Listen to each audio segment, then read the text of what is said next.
और खबर शामिल करेंगे कि मुतनाज़ा ट्वीट केस में सेनेटर आज़म स्वाति का जुडिशल रिमांड मंजूर कर लिया गया। सेशन अदालत ने आज़म स्वाति को जुडिशल रिमांड पर जेल भेज दिया। आज़म स्वाति को स्टेट एंड सेशन अदालत इस्लामाबाद में पेश किया गया। समाअत के दौरान वकील बाबर आवान ने मौक़िफ़ इख्तियार किया कि आज़म स्वाति के मज़ीद जिस्मानी रिमांड की इस्तदा मुस्तरद की जाए।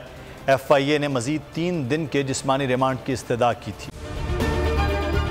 अगर ये वीडियो आपको पसंद आई है तो हमारे चैनल को सब्सक्राइब कीजिए और बेल आइकॉन को क्लिक कीजिए।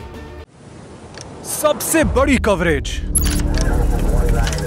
सबसे बड़े पैनलिस्ट, तब तक ये रजीम चेंज रिवर्स नहीं होगा, लोग इसी पैटर्न पर चलते रहेंगे।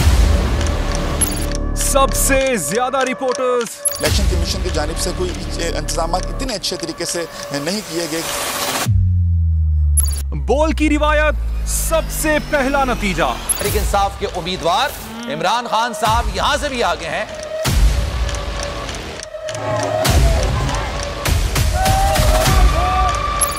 लम्हा बा लम्हा इलेक्शन की खबर सिर्फ बोल पर।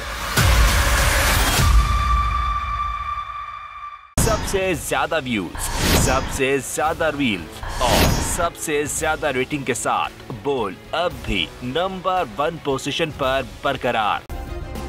सब्सक्राइब करें और बेल दबाएं ताकि कोई खबर रह न जाए।